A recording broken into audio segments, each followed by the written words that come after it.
Итак, добрый вечер. Сегодня мы собрались говорить о мужской субъектности. Заметьте, пожалуйста, что таким образом вопрос именно в дискуссии Фрейда никогда не ставился. Тот центральный, скажем так, предмет, которому Фрейд свое рассмотрение посвящает, это предмет женский. Мы знаем, как звучит вопрос, который Фрейд к женщине, а точнее к своим будущим коллегам, потому что у женщины об этом, как замечал Лакан, бесполезно адресуют. Чего хочет женщина? Тем не менее, если мы переведем фокус внимания и обратим его в сторону мужского субъекта, то можно сформулировать дублирующий вопрос, который, правда, будет звучать иначе, а именно, что такое мужчина? Именно так вопрос в культуре и ставится, если мужчина действительно постоянно интересует, чего женщина хочет, и как, в конце концов, если не удовлетворить ее, то, по крайней мере, добиться того, чтобы она свое недовольство выказывала не слишком активно, то женщина сталкивается на протяжении жизни именно с вопросом о том, что мужчина есть. То есть, что делает его таким, какой он есть, при том, что о мужчине действительно, по замечанию Лакана, в отличие от женщины, можно говорить как о сущем, и в этом плане вопрос правомерен. Надо сказать, что действительно мужская субъектность изучена сегодня до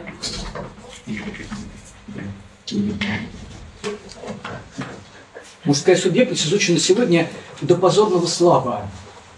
Уже более 100 лет минуло с тех пор, как психоанализ заявил о своем возникновении, но до сих пор в нашем исследовании мужского субъекта и мужского желания наличествует немало темных пятен. Так, например, мы не понимаем даже самых простых вещей, более того, о них вопрос зачастую просто в психоаналитическом расследовании не ставится. Мы, например, не знаем, зачем, для чего, с какой целью мужчина в возрасте 5-6 лет переживает ту самую стадию, которую впоследствии будет переживать взрослеющая девушка, а именно стадию предложения себя в качестве объекта наслаждения. Причем не женщине, не матери, а именно другому мужчине. У нас нет ни малейшего представления о том, чему эта стадия служит, в дальнейшем она жестко репрессируется, не в последнюю очередь вкладываясь в то самое состояние невротического вытеснения, которое мужчина, по замечанию Фрейда, вынужден поддерживать. В равной степени это касается других стадий развития мужского, например, той самой, которой я посвятил довольно много времени в истекшем году, а именно странный переход, совершаемый мужчиной от цинизма по отношению к женщине к скрываемой по этому поводу тревоге, что в конечном итоге превращает мужчину в то брачное существо, в облике которого мы его, в общем, знаем, и когда мы говорим «мужчина», мы подразумеваем именно это, существо, которое не просто с терпением относится к женским особенностям, но и вынуждено дарить женщине наслаждение, скрывая ту самую тревогу, которую эти особенности у него вызывают. Каким образом то, что, скажем, предстает, довольно хорошо показано, например, в сериалах живописующих подростков, конечно, это должен быть сериал, имеющий определенную специфику, например, сериал «Гай Германики. Школа». То есть, что делает из постоянно гогочущих молодых людей, отпускающих шовинистские шутки, терпеливых отцов и мужей? У нас тоже нет представления, как это происходит. Известно, что Фрейд полагал наличие некоторых стадий, которые так или иначе мужчины выйдут на правильную дорогу, то есть дорогу подчинения женщине. То есть Фрейд предполагает, что мужчина рано или поздно непременно генитальным станет. При этом, как мы знаем, у Фрейда были на генитальности несколько иные, нежели у Лакана воззрения. Он полагал, что генитальности, он об этом говорит прямо, заявляет о себе в тот момент, когда у мужчины надлежащим образом развивается подверженный воздействию гормонов половой аппарат. Если перевести это на язык того, о чем мы говорим сейчас, это означает, что как герой телесериала «Школа», ведущий себя по отношению к девочкам, мягко говоря, по-свински, так и половозрелый мужчина, ставший отцом одного или нескольких детей, по существу находится на одной и той же стадии. И в этом плане различия, пользуясь именно языком Фрейда, по крайней мере предварительным языком, на котором он нам о стадиальности говорит, никак не объяснить. То есть удивительно, но невзирая на то, что именно женский субъект представляется в психоанализе довольно плохо изученным, тем не менее, наблюдая за его становлением, мы обнаруживаем определенную гомогенность. В какой-то степени, и на самом деле это интуиция, которую Фрейд почерпнул из философии просвещения, где этот вопрос подробно обсуждался, в какой-то степени женщина дана готовой, целиком. Можете считать это мифом. В конце концов, это может быть мифом до определенной степени, причем мифом, который имеет шовинистские корни, поскольку речь именно о мужских воззрениях на женщину, как на существо загадочное. Но удивительно, что даже такие маститые исследовательницы, в данном случае это важно, как Карин Хорни и Мелани Кляйн, тоже находили в женском субъекте что-то такое, что заявляет о его женственности с самого начала. Так, например, именно Мелани Кляйн принадлежат наблюдения, согласно которым в маленькой девочке даже учитывая, что в порядок символического с точки зрения лакановской теории она еще не вошла, то есть она не обладает языком, даже в маленькой девочке грудного возраста есть что-то такое, что помечает ее именно как существо женского пола. Что-то такое, что производит на нее само глубокое впечатление и непременно связано с оральным удовлетворением, которое, как вы знаете, я подчеркивал на лекциях неоднократно, для женщин имеет подчеркнутое особое значение. То есть что-то такое, что говорит именно о характере этого глубинного, этого очень интимного удовлетворения, сказывается именно для существа женского пола. И это при том, что бытовые наблюдения не позволяют нам сделать подобное заключение. Известно, что в нашей культуре, где мальчику и его развитию уделяется как будто бы больше внимания, я уже, надеюсь, показал, до какой степени это внимание является напускным, ложным, потому что никаких новых сведений о мальчике оно не поставляет, а лишь воспевает его как фигуру совершенно отдельную. Так вот, в этой культуре принято считать, что именно у мальчика в период орального влечения и его реализации устанавливаются какие-то особенные отношения с женской грудью. Я полагаю, что за этим стоит просто-напросто воспевание мужской силы, пусть даже она дана как обещание, как нечто реализуемое только в будущем. На самом же деле, по наблюдениям психоаналитиков, именно на девочку надлежит обращать внимание, когда в оральной стадии мы говорим. То есть то, что происходит с ее развитием в этот момент, по всей видимости, остается с ней навсегда. Чего не скажешь о мужчине. Другими словами, какой бы пластичный, какой бы подвижный шовинистский мужской миф не считал женщину, тем не менее, похоже, что дело обстоит до определенной степени наоборот. Если девочка дана, если, по крайней мере, не сразу целиком, то, во всяком случае, в ней есть что-то с самого начала, что не меняется никогда, то мальчику приходится сбрасывать кожу несколько раз. Даже на первый взгляд, подходя к нему с психоаналитической точки зрения, мы можем выделить по меньшей мере 3 крупные стадии развития. Первая стадия – это стадия фаллическая, в которой, как ни странно, имитируется не мужское, а женское. Да, на стадии фаллического развития, то есть в дошкольном возрасте, в старшем дошкольном возрасте, мальчик может демонстрировать то, что Фрейд называл презрением к бабенкам. Как я уже говорил, это термин, он важен для Ницше, вайб. Но, тем не менее, как только в поле зрения появляется существо мужского пола, взрослое существо, хотя не обязательно, мальчик тут же преображается, в нем появляется нечто очень трогательное. И мне припоминается одна сцена, обладающая довольно-таки довольно большой такой степени поучительностью, которую мне довелось наблюдать в поезде дальнего исследования, где в одном купе оказались 2 разновозрастных ребенка мужского пола. Один из них еще находился в коляске, по всей видимости, не достиг 3-го года жизни, то есть ему было не более 2. А другой мальчик уже вошел в то, что можно было бы назвать некоторой мужественностью, по крайней мере, на вид ему было лет 7. И между мальчиками завязалась игра. Маленький мальчик трогательно протягивал ручку и похлопывал старшего по колену, а старший делал вид, что он долгое время не обращает внимания на младшего, в какой-то момент вдруг начинал эту руку ловить.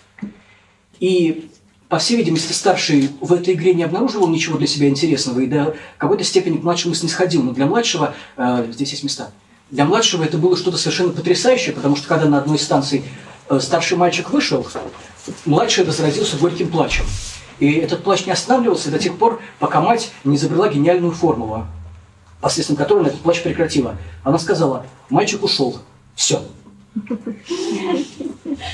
Плач моментально оборвался, и с ним, естественно, оборвалась та самая любовная история, которая исходила в этот момент от младшего к старшему, и в которой было что-то такое, что можно было бы назвать залогом того союза, который Фрейд, очень много уделяя внимания общению особей мужского пола, в дальнейшем описывал. Так вот, если подойти к определению мужчины и мужского, то это более чем удобно сделать через лакановскую постановку вопроса, в которой всегда спрашивается о том, а чего, собственно, субъекту не хватает. Именно через нехватку, через предмет нехватки существо или субъекта можно определить. И если мы спросим о том, чего именно недостает мужчине, то ответ окажется, как ни странно, совершенно на поверхности. Другое дело, что определенные культурные установки, связанные, как Фрейд указывал, всегда с вытеснением, не позволяют нам этот ответ сразу же образовать. Субъекту мужского пола недостает другой субъектности мужского пола. Это до такой степени очевидно, это до такой степени находится в культуре в качестве ее системообразующего фундамента, что у нас зачастую недостает, так сказать, теоретической тонкости, некоторой готовности к тому, чтобы это явление оценить. Тем не менее, совершенно очевидно, что субъект мужского пола отличается тем, что ему, как, впрочем, и субъекту женского пола, недостает именно другого субъекта мужского пола. Его нехватка пролегает именно здесь. Связано это с тем, о чем я подробно говорил в прошлом и в этом году, указывая на то, как именно мы должны, собственно, субъекта определять, в частности, определять субъекта мужского. Связано это с тем, что мужской субъект отказывается от наслаждения. Он отказывается от того самого наслаждения, которое, как принято считать, предлагает ему женщина. На самом деле в этом наслаждении нет ничего специфического. Это наслаждение как таковое. Это то, что субъекту позволено, если ему не воспрещено символическое. И вот на этом моменте я бы хотел остановиться чуть подробнее, потому что он порождает недоразумение, особенно когда мы читаем Фрейда. Мы знаем, что между Фрейдом и Лаканом есть определенная разница, что если Лакана читать трудно, но при этом, если вы вработаете с его аппарата, он очень скоро станет для вас понятным и ясным, именно потому что Лакан всегда выражается определенным образом, у него есть терминология, основа. С Фрейдом все наоборот. Читать его может даже старший школьник, но при этом не факт, что он что-то из него вынесет. Фрейд, оказывается, до такой степени непрозрачен, он так мягко, так, скажем так, пастельно расставляет акценты, что тогда, когда нам кажется, что мы все поняли, оказывается в итоге, что мы даже к изучению предмета, затронутого Фрейдом, и не подходили. То есть, если Лакан дает нам существенный выигрыш, потому что Лакан в этом плане подобен искусству плавания, если вы однажды его освоили, то вы никогда уже не потонете, то с Фрейдом все обстоит наоборот. Вы не можете быть уверены, что вы находите опору, и, находясь в нем как в заболоченной тенистой воде, вы по существу не понимаете, ясно вам что-то или нет. Именно поэтому прозрачность текста Фрейда так обманчива. Именно поэтому Фрейда рекомендуется, по крайней мере, в довольно образованных в этом отношении кругах, читать после того, как вы познакомились с трудами других аналитиков, не обязательно Лакана. Именно они подготовят вас к тому, что за внешне безыскусными, невзыскательными фрейдовскими формулировками, вслед за его блужданиями, за попытками объясниться, на самом деле скрывается предмет очень тонкий и непонятный сразу. Так вот, когда Фрейд пишет о культуре, мы предполагаем, что мы понимаем, о чем идет речь. Нам кажется, что культура защищает субъекта от бушующего в нем пламени инстинкта, что культура – это то, что побуждает субъекта вести себя прилично, что она то, что делает человека именно человеком цивилизованным, обеспечивая возможность взаимоотношений, продуктивной деятельности, творчества и тому подобных вещей. То есть культура – это то, что заставляет нас держать приличие. Лакан нам показывает, что это понимание Фрейда не соответствует действительности ни в малейшей степени. Нет никаких указаний на то, и Лакан неоднократно это подчеркивает, что субъект когда-то находился в бескультурном состоянии. Например, Лакан сомневается в том, что для субъекта естественным состоянием является нагота, или первобытный крик, или непосредственное выражение своих эмоций, то есть все то, что приписывает первобытному субъекту Руссо. Напротив, похоже, что культура не является чем-то таким, что на субъекта налагается извне. Напротив, если что-то и происходит, если конфликт культуры, как замечает Фрейд, неизбежен, то это не потому, что культура выступает против якобы биологического, а потому что одна часть культуры выступает против другой. То есть конфликт находится изнутри, он имманентен. Так вот, в том, что касается символического, Лакан дает ему совершенно особое определение. Символическое – это вовсе не все те установки приличия или взаимодействия между людьми, или правила такого взаимодействия, которые позволяют нам не впасть в безумие и удерживать видимость более-менее цивилизованного контакта. Символическое – это как раз-таки то, что отделяет субъекта от наслаждения, которое субъекту иногда все же дано, которое он осваивает. И так сложилось, называйте это разделение культурным, биологическим, каким угодно, но так сложилось, что женскому субъекту это наслаждение позволено в большей степени. Более того, предполагается, и именно это лежит в основе так называемого угнетения женщин, что это наслаждение женский субъект обязан получать, доставлять и транслировать. То есть то, что Лакан называет карнавалом, возможностью женщины вести себя более раскованно, веселиться, улыбаться там, где мужчина находит необходимость удерживать серьезное лицо. И именно это, собственно, и лежит в основании разделения полов. Здесь, в общем, спотыкается на происходящем пресловутая теория пола, которая постепенно модифицировалась в гендерную теорию. Принято подчеркивать, что между ними огромная разница, что гендер – это не пол, при том, что на самом деле различие совершенно бессмысленно, потому что пола как такового, пола без символического нет. И в этом плане гендерная теория ничего особенного в эту науку не привносит. Совершенно очевидно, что гендер действительно находится на символическом уровне. Но, к сожалению, сложилось так, в том числе не без влияния тех, кто недостаточно аккуратно читал первоисточники, что гендер в итоге стал дублировать то, что мы называем полом в журналах популярной психологии.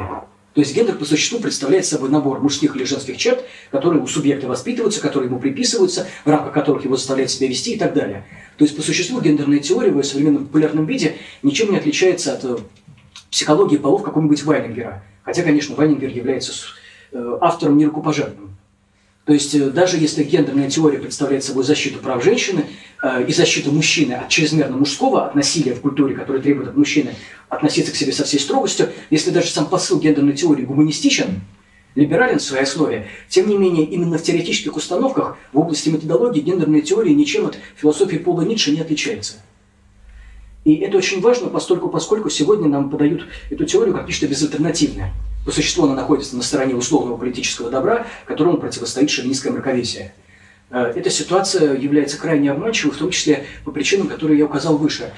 По причинам, связанным с тем, что гендерная теория по существу не является теорией полового как такового. То есть она не является теорией того, что Лакан называет сексуацией, вкладывая в это гораздо больше, нежели различия между условно-мужской и условно-женской стереотипной психологией. В сущности, то, что отделяет мужчину от женщины, это не набор качеств, совокупностей душевных характеристик, это как раз-таки то, что связано с тем самым наслаждением, которое не дозволено в целом никому, и на этом символическое стоит. Если вы перечитаете 17-й семинар, и в частности историю Бога Яхве с этой позиции, то вы увидите, что Лакан говорит именно об этом. Существует режим, который называется проституцией. Проституция – это не обозначение социального явления, а термин Лакана, который он вводит, прочитывая Ветхий Завет. Проституция представляет собой язычество. Под язычеством же понимается не просто поклонение разным богам, но и, как вы, наверное, догадываетесь, разнообразные священные практики сексуального характера. При этом совершенно нет никакой необходимости приписывать этим практикам какую-то женскую основу. Говоря о проституции, Лакан говорит всего лишь о том, что существует такой режим, в котором серьезного лица не делает никто. В этот момент Яхва отворачивается, думая, что все сделано наилучшим образом, скрижали даны, и народ наконец-то встал на верную тропу. И Моисей возвращается, как вы помните, и начинается что-то такое, о чем мы не знаем. По крайней мере, в Библии написано об этом очень пунктирно. Мы знаем, что, оказывается, выплавлен золотой телец, и ему совершается, видимо, жертвоприношение. Кстати, многие культурологи обращают внимание именно на это. Но есть что-то такое, что не описывается именно в практике, которая составляет собой существо культа. Есть что-то такое, что касается, по всей видимости, приватного, и именно поэтому в Библию оно не попадает. Чего-то такого, что как раз-таки связано с разделением наслаждения на его мужскую и женскую территорию. Территория эта стирается. И Яхве упорствует в том, чтобы восстановить ее вновь. Так вот, именно наличие этой территории, наличие того места, куда мужчина заступать не смеет, более того, наличие активного отвращения в мужчине, проявляемого им в отношении женского наслаждения, как раз-таки символизирует пресловутое разделение полов. В психоанализе никакого другого смысла у этого разделения нет, потому что психоанализ не знает мужской и женской психологии. На территории психоанализа мы можем говорить только об отношении к объекту и к наслаждению, которое он поставляет. Именно здесь пролегает различие женского и мужского. Так вот, всякий раз, когда мужчина дает этому женскому наслаждению отпор, когда он не позволяет петь, плясать и веселиться, выражаясь словами известной частушки, всякий раз мужчина сам становится в этом плане крайне привлекательным субъектом. И та самая неравновесность полов, о которой нам прожужжали все уши, уверяя, что якобы она обусловлена причинами экономическими, что угнетение женщины выгодно как мужчине, так и государству в целом. На самом деле в анализе все это предстоит несколько с другой стороны. Мужчина оценивается выше не по той причине, что он представляет собой рабочую единицу или воинскую силу, а лишь потому, что есть наслаждение, от которого он способен отказаться. Если же он не способен, разумеется, существуют подпорки в виде этих самых скрижалей, в виде символического, в виде слова, которое так или иначе поддерживается религией или государством, которые его отказаться принудят. Механизм настолько эффективен, он срабатывает настолько рано, что, в общем-то, уже даже на довольно ранних стадиях развития мы видим существенное различие. Именно этот отказ мужчины, то, что Лакан называет кастрацией, который он подробно прописывает в дискурсе господина, делает мужчину привлекательным. Этот отказ, конечно же, с одной стороны, заставляет женщин и детей мужчину опасаться, потому что неизвестно, до какой степени жесток тот, кто жесток настолько, что он от наслаждения отказался. Но, с другой стороны, именно это делает мужчину привлекательным для генитальной женщины, потому что, отказавшись, он становится уязвимым. Женская любовь и, собственно, то, что в позапрошлой лекции было названо женским счастьем, пролегает именно здесь. Это счастье имеет существо, которое само себе наслаждение не позволяет. Вот что такое брак, по крайней мере, с точки зрения женщины. С точки зрения мужчины брак остается предметом довольно темным, потому что мужчина не понимает, или, по крайней мере, демонстративно не понимает, что именно с женщиной происходит. Ему доступны только проявления, как я уже сказал в прошлый раз, вызывающие у него сильную тревогу. Мужчина эту тревогу глотает, он с ней справляется, и тем самым его привлекательность для женщины резко повышается. То есть хорошим мужем и отцом он является не только потому, что, заглотив эту тревогу, зажав ей горло, он способен становится отправлять свои родительские и супружеские обязанности. То есть дело не только в утилитарной точке зрения, согласно которой смягчившийся мужчина более выгоден в браке, нежели жестокий и гулящий, но и по той причине, что его ценность вырастает в глазах женщины именно как ценность существа, который, во-первых, отказался от наслаждения, которое женщине самой доступно, и которое теперь она за него, за мужчину образовывает и лелеет, и, во-вторых, он должен был скрыть тревогу. Вот эти две операции, на которых, собственно, мужское и зиждется, и делают мужчину привлекательным с точки зрения вступления с ним в брак и оставления с ним потомства. Секрет заключается в том, что подобные потребности есть не только у женщины, но и у мужчины. Совершенно очевидно, что если мужчина является существом, скажем так, онтологически привлекательным, по той причине, что он совершает эти две операции, которые его отделяют от наслаждения, и помещают его на место тревоги, то есть делают из него существо довольно, скажем так, рисковое, экстремальное, даже если он не делает ничего, кроме как возлежит на диване, эти операции все равно за ним, и женщина об этом знает. Так вот, некий обман, то, что происходит на уровне воображаемого, заключается в том, что именно благодаря этим качествам мужчина становится привлекателен и для мужчины. Вот здесь и возникает то пронизывающее нашу общественную систему подозрения в тотальной гомосексуализации, которая довольно неловко используется сегодня со стороны структур власти.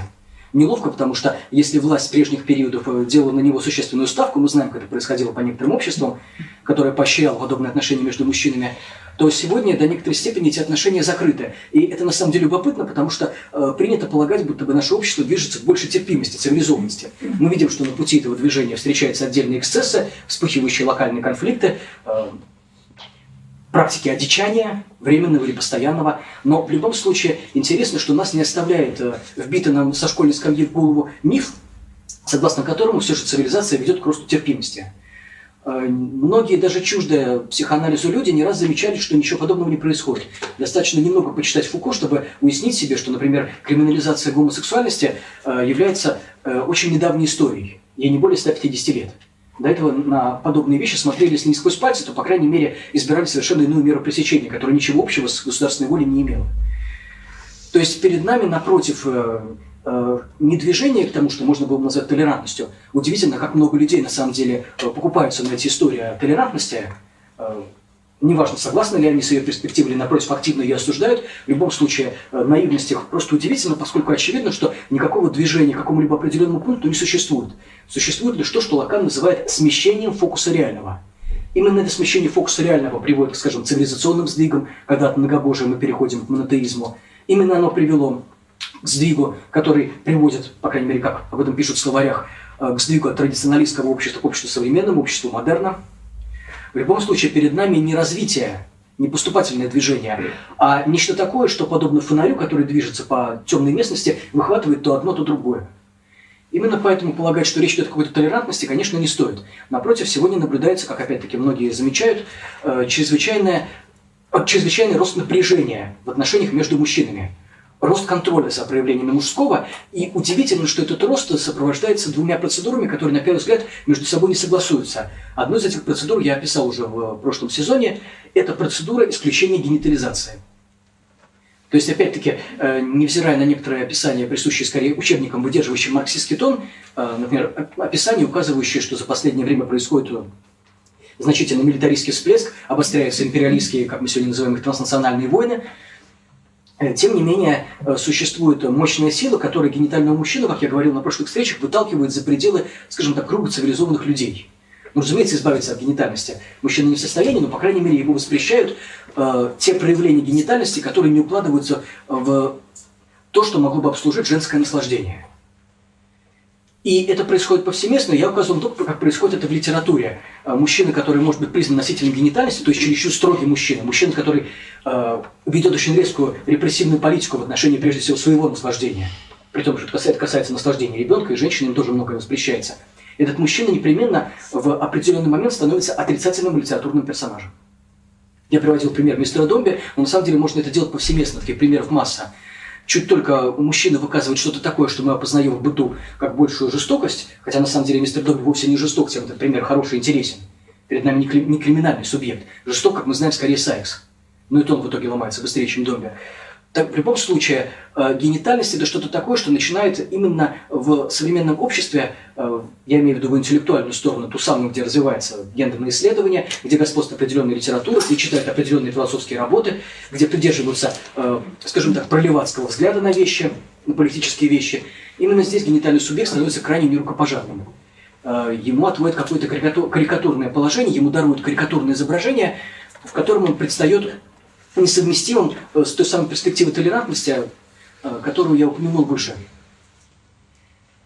Тем не менее, это увольнение генитальности сопровождается другим процессом, который тоже по-своему мужчину дисциплинирует, это то, о чем я сказал выше. Это рост как раз-таки крайне нетолерантного подозрения в отношении возможной гомосексуализации. Уже один факт того, что эти процессы начинаются в один и тот же исторический момент и идут рука об руку, хотя они, как кажется, по содержанию противоположны. Один из них исходит с либеральной, условно говоря, стороны, другой консервативной.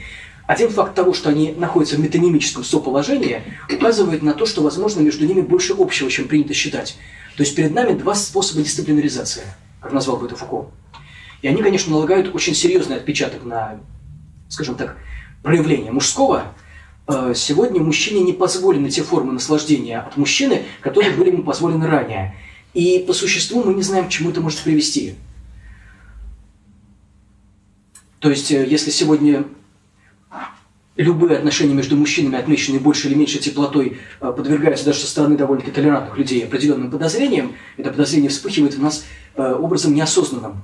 То есть до того, как оно начало выражать себя в словах, прошло довольно много времени, но по существу оно нарастает давно. Можно посмотреть на культуру США, скажем, ту самую, которую описывает Филипп Рот, культуру старого США до 50-го года, чтобы увидеть, до какой степени уже тогда господствовало ощущение, что если ранее мужчинам были позволены разнообразные формы отношения, то теперь, когда война закончилась, война, которую многие называли последней, и, в общем-то, в известной степени она последней оказалась, в отличие от Первой мировой, после которой господствовали такие же настроения, ощущения последней войны, что оказалось, как известно, ложным выстрелом. Во всяком случае, после Второй мировой эти настроения сформировали определенный тип взаимодействия мужчин, которым больше не позволено то, что им было разрешено ввиду того, и здесь связь совершенно очевидна, что ранее им приходилось рисковать жизнью. То есть, как только заканчивается война, заканчиваются те формы, скажем так, ползучего добрососедствования между мужчинами, которые как раз-таки на войне имеют место. Мы знаем, что война, по существу, как замечал Оруэлл, представляет собой мир, не только потому, что войной удобно манипулировать, но и по той причине, что именно война была чем-то таким, что дозволяло мужчинам находиться друг к другу в наибольшей близости. Как только война заканчивается, мужчинам больше ничего нельзя. Именно это приводит к росту гомофобных настроений, причем исходят они, как я уже сказал выше, от людей, которые гомофобными не являются. В чем, собственно, подозревают двух мужчин, которые могут образовывать содружество? Я скажу об этом ниже, но я хотел бы обратить ваше внимание на то, что нам необходимо все-таки разделаться с концептом, который занимает наше внимание наших детей, потому что с некоторого времени в той самой педагогике, которую я описывал, говоря о приучении маленького субъекта к распознаванию означающего животного, то есть того означающего, которое животное издает, та самая педагогика, которая приучает маленького субъекта к выражать голосам животных, та самая педагогика, которая дарит маленькому субъекту определенные игрушки, это опять-таки послевоенная педагогика. Эта послевоенная педагогика приучает ребенка к чрезвычайно высокой оценке термина «друг». И на этом строится довольно много. Нет такого слащавого детского произведения, нет такого мультфильма, нет такой детской сказки, где эта дружба не фигурировала бы. Так вот, если разобраться с концептом дружбы, если посмотреть на его историческую перспективу, то обнаруживаются очень интересные вещи. Ведь дружба, это самый френдшип, если мы посмотрим на ее концепт в эпоху Монтэня, например, или Шекспира, этот пресловутый френдшип является вовсе не отношениями равных. В европейских языках дружба – это то, что обозначает отношения людей разного сословия или разных чинов. То есть дружба – это взаимоотношения, в которых один мужчина другому мужчине помогает. Дружба – это отношения с помощником. Именно поэтому ни о каком равенстве не идет речь. Дружба – это те добросердечные отношения, которые устанавливаются, скажем, с хозяином и слугой. Если мы посмотрим на соответствующее произведение Дидро, описывающее путешествие слуги и хозяина по постоялым дворам, то мы увидим, что такое дружба по существу, как ее понимает европейский человек. И не стоит думать, что если дружба стала предметом поколенческого воспитания, если посвящено несколько сотен мультфильмов, то субъект на нее будет смотреть как-то иначе. Существуют координаты, которые не меняются, даже под влиянием того, что можно было бы назвать пропагандой. Так вот, дружба была, есть и остается чем-то таким, что позволяет мужчинам получить наслаждение украдкой, тайком. И именно потому так она превозносится, что здесь как раз-таки возникает отзвук измерения того, о чем говорилось выше, предложение одного мужчины другому в качестве объекта наслаждения. Именно это постоянно происходит в отношениях хозяина и слуги, но не в отношении господина и раба, поэтому Лакан эти вещи отделяет. Господин предлагает себя слуге именно в качестве объекта наслаждения. Его нужно обихаживать, за ним нужно ухаживать, как за маленьким ребенком, одевать его, следить за тем, чтобы он вовремя принимал пищу и так далее. Вот что по существу происходит между хозяином и слугой, между денщиком и офицером и так далее. Перед нами дружба именно в ее классическом европейском виде. Никакой другой дружбы не существует, что бы нам ни пытались на этот счет сказать. Так вот, эта дружба выполняет не просто буферизирующую роль, она не просто, как может показаться, отделяет субъекта от гомосексуального наслаждения. Напротив, именно дружба является чем-то таким, что субъекту его дарует. Именно с этим и связана растущая гомофобия. Гомофобия по существу, как я уже говорил в позапрошлом году, на специально посвященной гомосексуальности, мужской гомосексуальности лекции, связана не с тем, что субъекты получают какое-то фантастическое наслаждение друг от друга, именно мужские субъекты, потому что женское мало кого интересует, что на самом деле, конечно, очень несправедливо, я буду еще об этом говорить. Так вот, мужская гомофобия связана не с тем, что мужчины друг от друга получают фантастическое наслаждение, поскольку если каждый мужчина представляет собой то самое существо, которое возникает в результате отказа от наслаждения, именно это, как я уже сказал выше, делает это его таким ценным, потому что наслаждение может откладывать, отсрочивать. Это повышает его стоимость, как повышает хорошее вино. Так вот, отношения между мужчинами лишь ошибочно мыслятся как отношения между двумя большими ценностями, которые способны свое наслаждение суммировать и тем самым получить что-то вроде того, что Ницше называл наслаждением плюс, силой плюс. Напротив, гомофобия по существу представляет собой промахивание мимо цели, потому что, как я говорил в позапрошлом году, даже при наличии реальных гомосексуальных отношений мужчины сились получить вот это самое недоступное наслаждение, то самое, которое мужчина отвергает, оно как бы ложится про запас. Сились его получить, они все равно получить его не в состоянии. То есть в этом плане гомосексуальных отношений не существует. Их не существует не потому, что нет мужчин, которые их практикуют. В этом плане они более чем реальны, это могут быть даже, как мы знаем, не гомосексуальные мужчины. Оно не существует именно потому, что эти взаимоотношения не приводят к появлению нового наслаждения. Как бы, скажем, сюрреалисты 20-х годов не стремились к этому наслаждению прорваться, уже понимая научный психоанализ, что оно существует, что мужчина представляет свой плод кастрации, именно поэтому он так интересен как мужчинам, так и женщинам. Как бы не силились они, устраивая оргии или просто сожительство, к этому наслаждению прорваться, они его не получали. Добыть его таким образом нельзя. То есть, как бы мужчины не практиковали разного рода сожительства, у них ничего не выходит. Не в том плане, что они не способны остаться друг с другом, а в том плане, что они не образуют ничего такого, что не образовывали между собой мужчины и женщины. Именно с этим связано биополитическое требование, обращенное со стороны гомосексуальных пар к правительству, которые хотели бы легализоваться. По существу, легализация логически вытекает из того, что перед нами точно такая же пара, что того самого чуда, которое от гомосексуальности ожидает гомофоб, не происходит. Брань гомофоба, который он адресует именно гомосексуальным субъектам, связана с тем, что те возможность произвести наслаждение упустили. Что, предавшись тому, что сам гомофоб считает блудом, грехом, они тем самым разрушили то, что как раз-таки находится на уровне дружбы. То есть там, где вот это наслаждение до какой-то определенной степени имеет место. Только в дружбе, исключительно в дружбе, могут наличествовать практики того удовлетворения мужчины, которое он может получить только от женщины. И я возвращаю вас к прошлой лекции, на которой я говорил о заповедности брачной жизни. Брачная жизнь, об этом хорошо знал Гегель, и нам не худо бы это помнить, потому что когда мы читаем Гегеля, мы быстро устаем ввиду того, что мы не можем насытить его абстрактные словеса чем-то конкретным. То есть мы совершенно не понимаем, о чем. На самом деле наука логики – интереснейшая вещь, и не случайно Гегель всегда был и оставался любимцем Лакана. Если прочесть Гегеля именно с аналитической точки зрения, если всерьез воспринимать все эти отношения между братьями, братом и сестрой, мужем и женой, которые он так подробно в своих политических разделах разбирает, то можно обнаружить удивительнейшие вещи.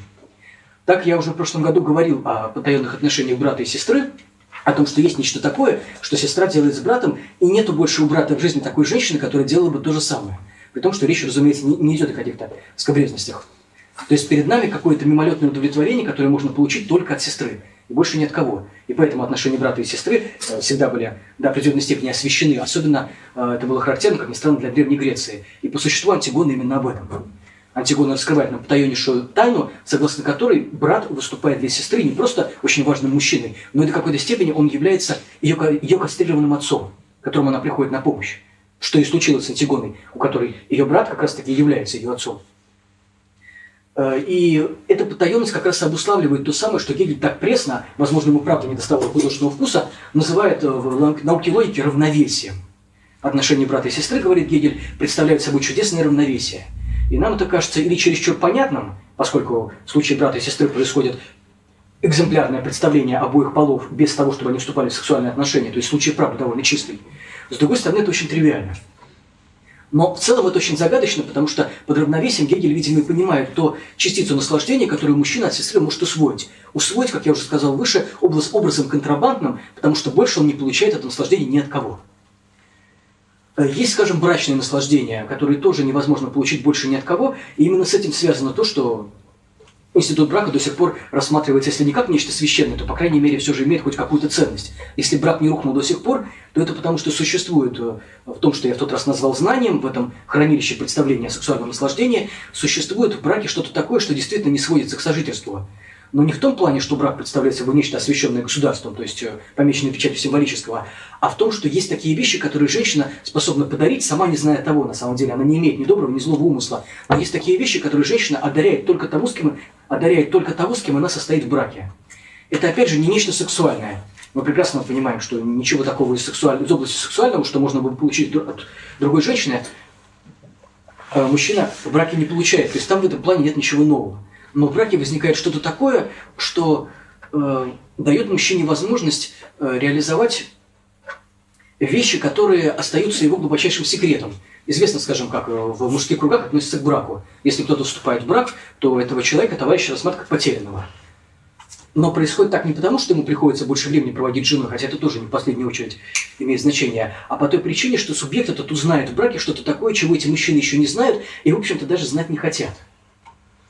То есть в браке произойдет нечто, опять-таки, связанное с происходящим на уровне, который вполне уместно назвать реальным, просто потому что оно не гарантированно символическим. То есть, как ни странно, именно поэтому брак обладает такой священностью в глазах, в общем-то, традиционно настроенного общества, не по той причине, что он символически одобрен и представляет собой реализацию на уровне символического, а потому что в нем происходит нечто на уровне реального, потому что именно реально управляет тем, что Лакан называет невозможным наслаждением. Все это не означает, что здесь мы совершаем какого-либо рода призыв к сохранению брака, например, или выражаем сомнение в возможности гомосексуальных отношений. Все это, сохраняя свою реальность, тем не менее, остается недооцененным именно в аналитической перспективе. А раз он не получает оценки в перспективе аналитической, то, разумеется, у других субъектов тоже немного шансов об этом узнать. То есть есть нечто такое, что мы знаем просто в силу жизненного опыта, потому что сами состоим в браке и можем иметь детей. Есть вещи, к которым мы подходим, потому что нам может это подсказать женщина. Лакан неоднократно отмечал, что многие его интуиции относительно детей подсказаны его женой.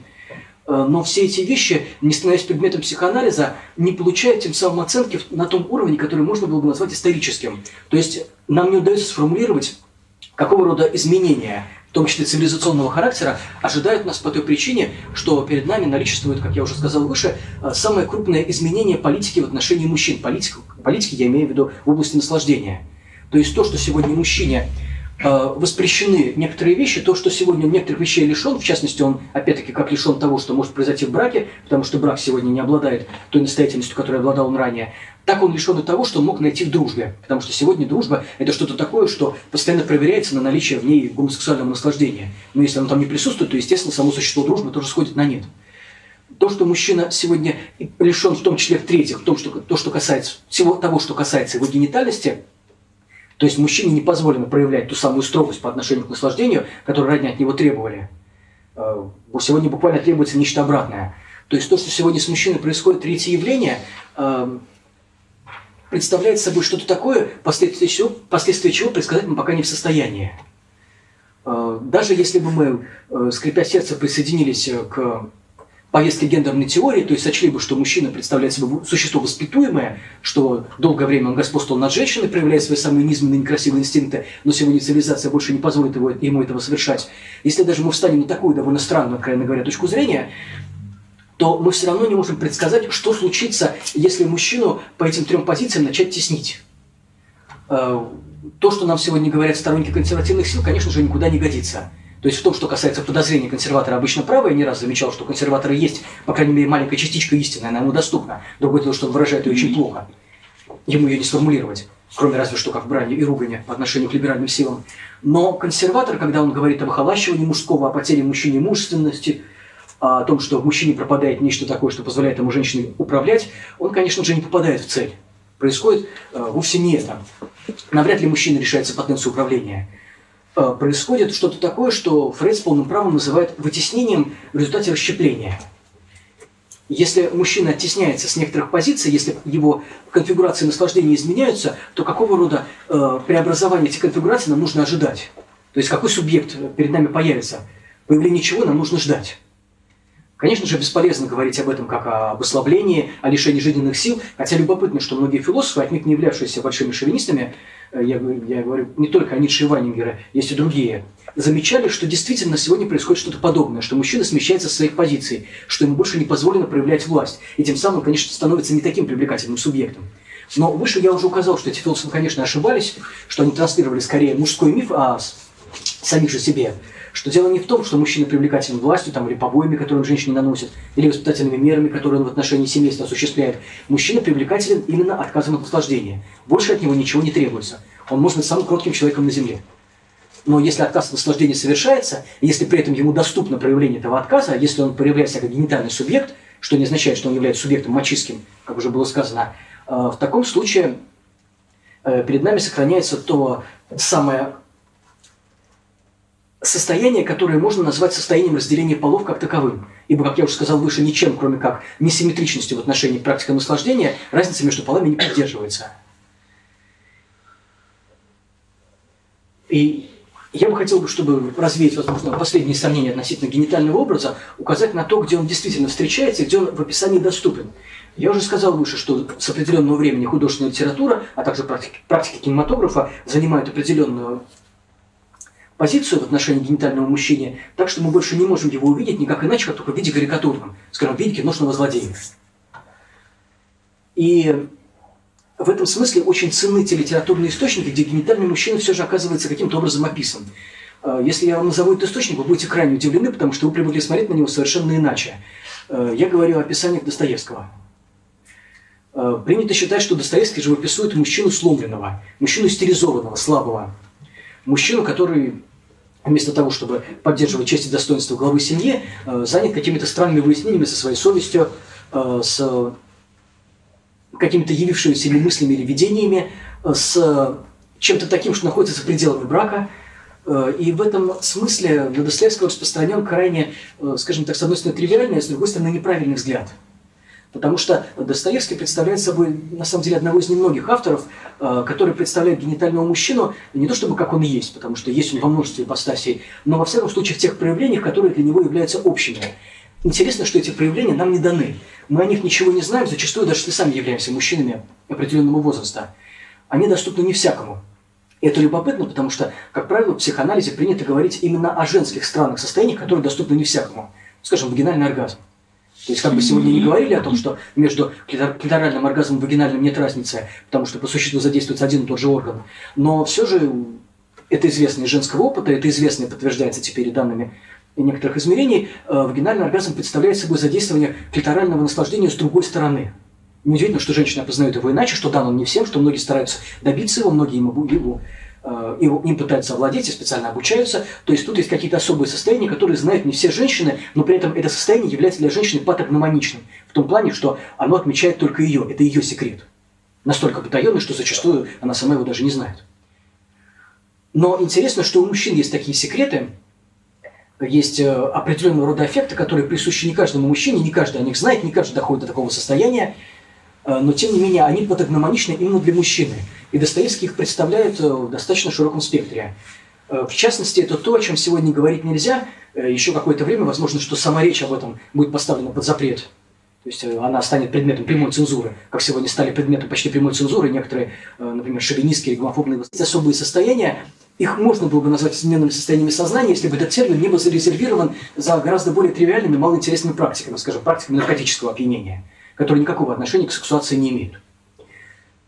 Тем не менее, Достоевский довольно упорен, и он настаивает на том, что у мужчины есть такого особого рода душевные состояния, которые даже не то чтобы недоступны женщине, самое главное, они недоступны и самому мужчине. То есть, если он их переживает, он о них никогда не говорит. Достоевский является единственным и уникальным рассказчиком, у которого эти переживания, эти особые состояния сознания были зафиксированы. Одним из хороших примеров такого состояния сознания является состояние мужчины после того, как он допустил неимоверную жестокость. Скажем, избиение беззащитного существа, ребенка, женщины, сексуальное насилие, особенно совершенное с особым цинизмом, когда объект насилия заведомо не мог этого насилия желать, даже собственной фантазии, жестокость по отношению к животному. В этот момент мужчина входит в какое-то специфическое состояние, которое Достоевский описывает как состояние крайнего умиления. Это состояние не является популярным. Но, тем не менее, Достоевский на нем настаивает, по всей видимости, оно вполне реально. Другое дело, что, как я уже сказал выше, его описание находится под запретом. вот это крайнее умиление, определенного рода даже просветление, которое, как ни странно, находится под запретом даже у де Сада. Казалось бы, такой маститый живописатель разного рода жестокостей мог бы не упустить это состояние из виду, но вы его у него не найдете. Да, временами Либертен заявляет о том, что ему после совершенной пакости стало приятно на душе, но очевидно, что это совершенно не то. Подобное состояние относится скорее к чисто житейскому злорадству. Оно касается именно прибавочного наслаждения. То есть наслаждение, которое урывают кусками, которое очень быстро себя исчерпывает и возвращает субъекта обратно в лоно принципа удовольствия. Напротив, то состояние, которое описывает Достоевский, не является возвращением в лоно принципа удовольствия, оно представляет собой усиление наслаждения, наслаждения сладострастного, горького, наслаждения крайне амбивалентного. Именно поэтому Достоевский, описывая его, прибегает к религиозным координатам, где удобно практиковать своего рода умственный, интеллектуальный дуализм добра и зла.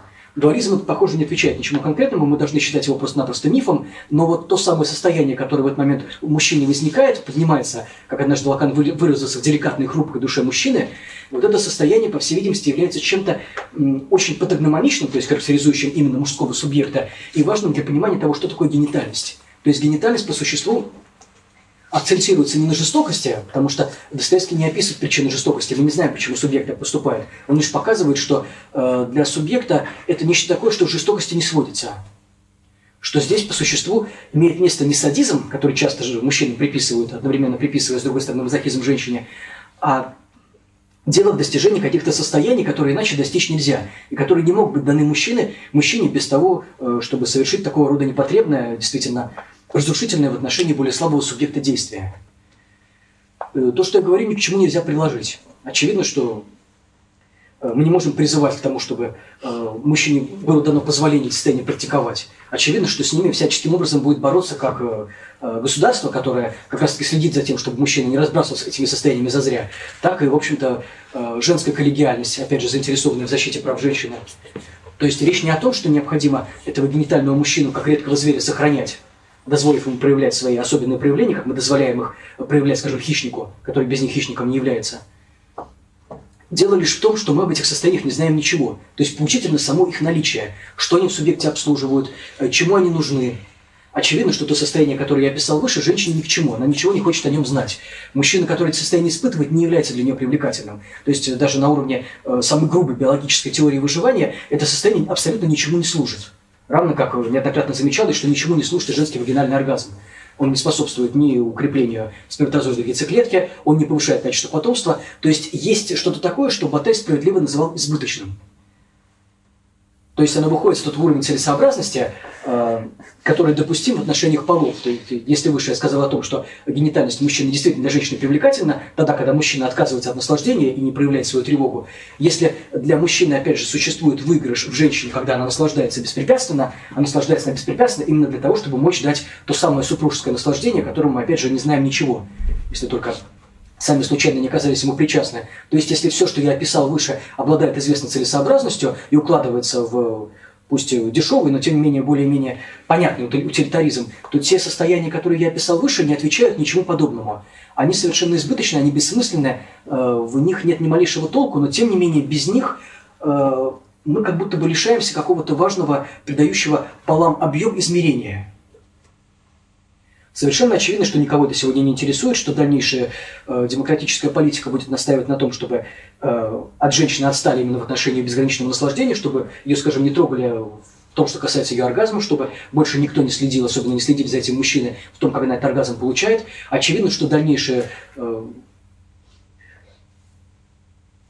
развитие нравов, я не называю его смягчением, потому что, как я уже сказал, я смягчением его не считаю, дальнейшее развитие в области нрава будет требовать, чтобы мужчина прикрывал свое непристойное наслаждение, свое непристойное умиление, которое Достоевскому удалось так удачно описать.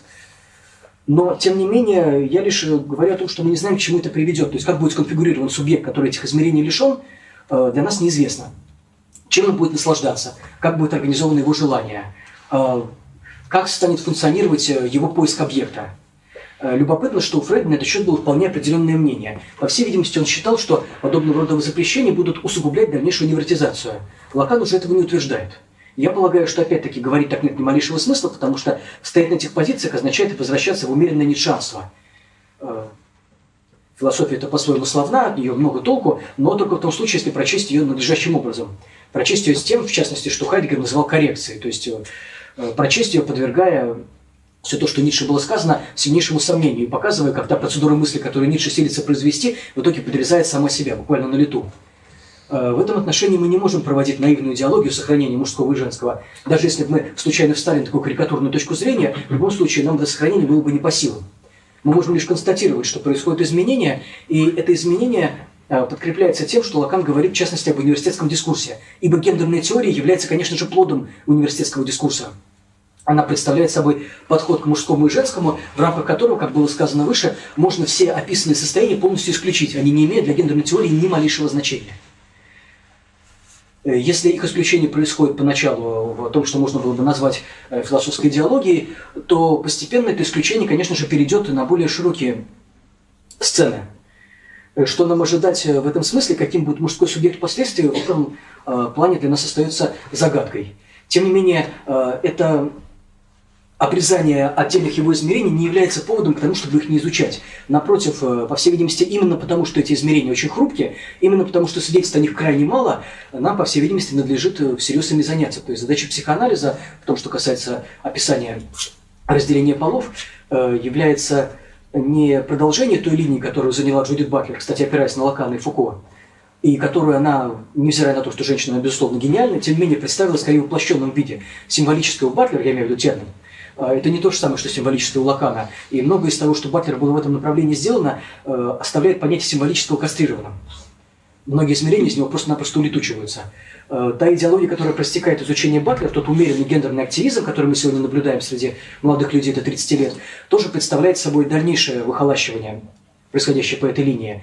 И в этом плане, конечно же, аналитическим жестом было бы аккуратное размежевание с тем понятием символического, которое практикуется в гендерных теориях и гендерных дискуссиях. Нас интересует именно то, что остается неисследованным, как в области женского наслаждения, так и в области мужского запрета на наслаждение. И именно эти две линии образуют собой что-то такое, что позволит нам составить впечатление о полах, составить представление о различии полов до того, как это различие будет помечено как крайняя степень неприличия, к чему в последнее время, похоже, все и сводится. То есть, если все к чему-то идет, то, по всей видимости, к тому, что об этом развлечении будет говорить так же непристойно, как непристойно говорить в одобрительном ключе, скажем, о попирании свобод. Уже сегодня многие считают, что мужское сильноимущено угнетению, а женское сильноимущено угнетенному, что и мужское, и женское сильноимущено угнетению в отношении, например, трансгендерных персон или персон квир.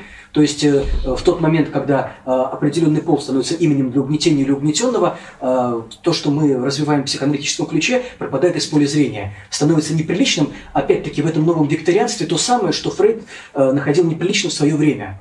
То есть по существу перед нами под видом прогресса возвращаются те самые запреты, с которыми Фрейд, развивая психоанализ, и столкнулся. И если эти запреты имеют место, то это означает, что здесь защищается что-то очень существенное.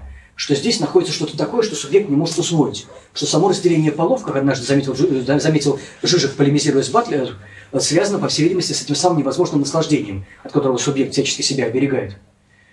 То есть, как это ни странно, в отношении спора Жижика и Батлер, по всей видимости, нам сегодня надлежит занять скорее сторону Жижика. Хотя в тот момент, когда в дискуссии этот спор имел место, он прозвучал скорее уплощенно. То есть показалось, что Батлер занимает более оригинальную и стройную, усложненную позицию, а Жижик, напротив, врывается в нее, занося в нее нечто вульгарно упрощенное. Но в любом случае, если где-то наличествует запрет, если где-то наличествует невозможность говорить о чем-то, то это представляет для психоаналитика существенный интерес. И если теория полов сегодня невозможна, то она возможна именно в отказе от той психологизации, в которой она сегодня рассматривается. То есть, если возможно возвращение рассуждения о поле, то пол должен быть возвращен не как совокупность тех или иных психических или душевных свойств, а именно как характеристики субъекта, вступающего в отношения с тем, что Лакан как раз называет смещающимся реальным. То есть, если реальное сместится до такой степени, что пол действительно не будет иметь никакого значения, и в дальнейшем субъект не будет образовывать никакого знания о том, что именно ему уникального на территории его пола надлежит пережить, то это произойдет не раньше, чем, по крайней мере, психоанализ сможет дать этому смещению границы реального свою оценку. То есть, именно это и является сегодня аналитической задачей. Спасибо. Спасибо. Спасибо.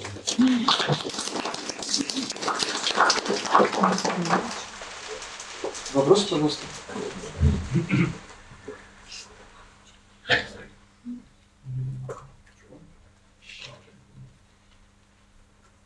Можно вопрос? Да. А какой персонаж Достоевского конкретно использует? Речь идет о самых разных персонажах, то есть о том, который повествует о насилии над девочкой, и о том, который накормил собаку иголкой.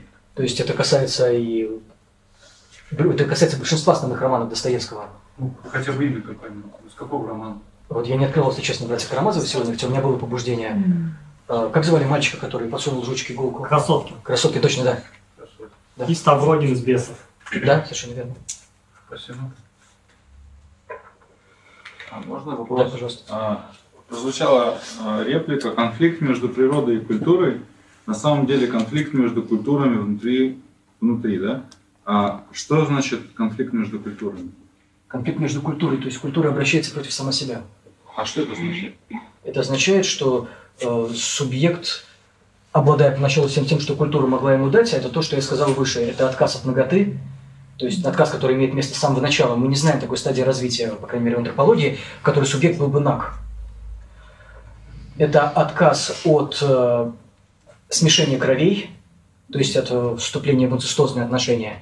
Это еще некоторое количество отказов, которые полностью сводятся, в общем, к первым двум. Этого отказа, как бы ни был он велик, оказывается в итоге недостаточно. То есть, как ни странно, культура то и дело побуждает субъекта эти запреты нарушить.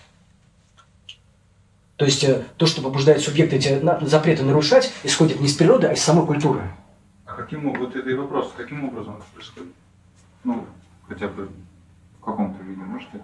Ну, скажем, если взять пример, приведен Лака на 7-м семинаре, мы знаем, что существуют заповеди, которые гласят о вещах, которые делать недопустимо. Все это тоже построено на запрете инцеста, естественно. Но культура систематически требует эти заповеди нарушать именно по той причине, что способность субъекта удерживаться от наслаждения, очевидно, что преступление представляет собой наслаждение, подвергается испытанию. То есть субъект испытывает сильнейшее побуждение убить, нанести вред. Субъект, как я уже сказал выше, в браке вступает в отношения почти что инцестуозные, потому что вступает он в них в отношения, которые напоминают ему об отношениях со своей матерью. То есть сама культура создала такие формы общежития, которые, поддерживая субъектов вместе, тем не менее систематически требуют от него нарушать то самое, что лежит на заре его символического образования. Без поломок, без самонарушений, без выступления против себя самой культура не функционирует. То есть противоречие заложено в самой культуре. Для того, чтобы субъект мог наслаждение получить, а, разумеется, без наслаждения долго оставаться он не может, от него требуется нарушать заповеди. В действиях или в помыслах, но так или иначе. То есть любое наслаждение субъекта под запретом. Всякий раз он наслаждается против символических установок. Скажем, неудивительно, что, скажем, Кант считал, например, половые отношения, любые половые отношения чем-то вроде извращения. То есть совершенно очевидно, что они необходимы субъекту, их требует сама культура, поскольку она требует воспроизводства говорящих существ. Но, тем не менее, здесь от субъекта требуется что-то такое, что по существу представляет собой возвращение к первичному инцестозному запрету. То есть, по-вашему, брак и инцест – это одно и то же? Нет, брак и инцест, конечно, не является одним и тем же, но в браке субъект, по крайней мере, с мужской стороны, вступает в отношения с женщиной, реализуя все то, что он не реализовал с точки зрения Фрейда в отношениях с матерью. Брак для того и нужен, чтобы субъект получил замену, субститут. Не матери как таковой, потому что субъекту уже не нужны те самые нежные формы ухода, которые мать в его отношении практикует, но именно то, что мать обещала, но не дала. Вот что такое брак, по сути. Но если есть что-то, что мать обещала, но не дала, не является ли это инцестом, по сути?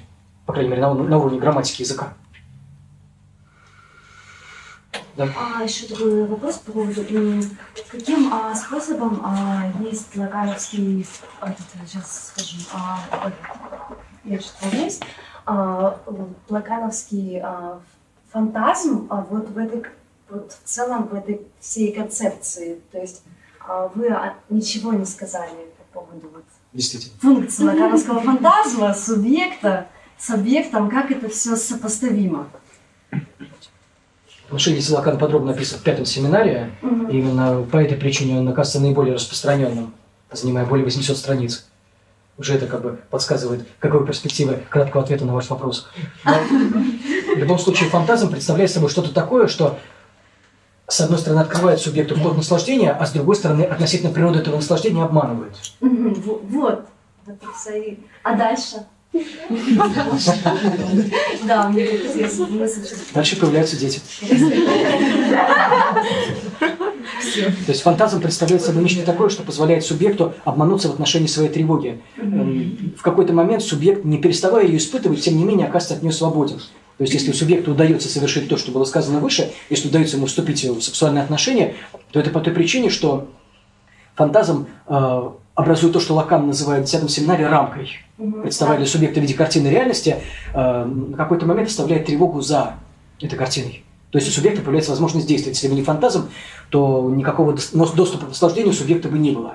Как я выше сказал, любое наслаждение субъекту запрещено, но мы этого не замечаем именно по той причине, что фантазм то и дело открывает окно.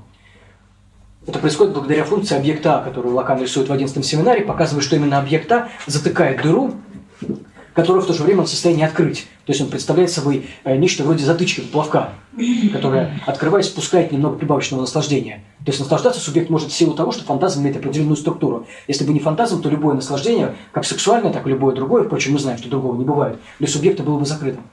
Спасибо большое. Пожалуйста. Можно еще такое? Вот вы сказали, что наиболее привлекательный мужчина тот, который кастрирован, желание которого под запретом, да? Наслаждение которого под запретом. Но вот если подумать, то тогда пределом этого был бы, наверное, целибатный священник или ксенз, да? Правильно сказала? Вот как раз таки дело в том, что речь идет не о сексуальном наслаждении. Более того, существует существенное практикуемое в народе подозрение, что как раз-таки священник наслаждается более, чем другой мужчина. Именно с этим связана антиклерикальная пропаганда. То есть священнику можно больше. В нем есть что-то такое, что молва называет женским, и дело не только в его платье. Я полагаю, что дело не в сексуальных практиках. Известно, что в браке, например, в этом отношении нет практически никакого запрета. Ну, разумеется, они есть, но, по крайней мере, они не очевидны. Мужчине обещают вечные взаимоотношения на этом уровне, постоянное удовлетворение. Но в то же время женщина наблюдает за тем, как мужчина делает то самое, прототипом чего Лакан называет серьезное лицо, постоянно воздерживается от разного рода микронаслаждений. В быту или в обращении с ребенком, при просмотре телепередачи, на которую, как известно, мужчины и женщины реагируют по-разному. Там, где женщине, скажем, дозволено умилиться каким-либо животным, мужчине, конечно же, дозволено сделать то же самое, если он желает, но, в общем-то, что-то его от этого удерживает. То есть существует масса проявлений, которые мы, опять же, склонны проводить по инстанции психологической, которые отличают мужчину от женщины именно там, что там, где женщина получает разрядку, то есть там, где она совершает возгонку наслаждения, мужчине приходится удерживаться. В довольно неплохой статье Бадью, посвященной любви, так и называемой о любви, которая написана по следам лакановских семинаров, Бадью, как ни странно, это вызвало такое удивление, что эту статью почти не обсуждают. Определяют женщину как субъекта требовательного и болтливого, а мужчину как немого и жестокосердного. При том, что Бадью сразу оговаривается, что дело не в возвращении шовинистских воззрений, а в тех процедурах знания, которые субъект производит, сносясь со своим наслаждением. То есть речь идет не о психологии, а о сексуации. Он характеризует не каждого мужчину и женщину по отдельности, а именно ту процедуру, в которую они вовлекаются на пике требования к проявлению их сексуации, к проявлению их знания. То есть, как бы это примитивно не звучало, но именно здесь анализ, как раз-таки, как я говорил уже несколько раз, подходит к тому самому сексуальному знанию о сексуальном, которым обладает почти каждый субъект, но который он не артикулирует. Особенность гендерной теории, особенность современных политических воззрений, которые простроены на базе современной философии, в том, что они против этого знания обычно выступают. Они требуют, скажем, чтобы мужчины и женщины не только находились в равном экономическом положении, на самом деле в этом требовании ничего природа ни мужчины, ни женщины не оскорбляет, вообще никак не касается. Но оно, скажем, требует, чтобы между мужчиной и женщиной не было бы никакой разницы, кроме той, которая навязана обществом. Что любая разница между ними навязана обществом, что речь идет о гендерном насилии. Вот что по существу говорит нам гендерный активизм. Удивительно, что в этом плане он как раз-таки против того самого знания, каким бы консервативным оно ни было, но во всяком случае оно себя на уровне опыта оправдывает. Против этого знания гендерной теории, вообще современная философия, скорее склонна выступать. Тогда как в анализе нам нужно дать этому знанию объяснение. Оно не является простым.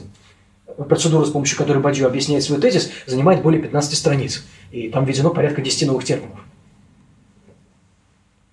То есть, по существу делом анализа, ну, вы это прекрасно понимаете, является предоставление аппарата объяснения для тех явлений, с которыми мы сталкиваемся ежедневно, но в которых или не даем себе отчет, или не можем их артикулировать, или не считаем их значимыми, или не понимаем, какие явления из них вытекают. Вот что является аналитическим делом. Спасибо. Давайте последний вопрос. Скажите, а какой источник в мужском желании имеет то явление, которое было описано в феминистской мысли в терминах объективации и в мысли Жижика как особое убийство женского субъекта. По всей видимости, Лакан бы возводил это желание к тому, что сам он называет влечением глаза.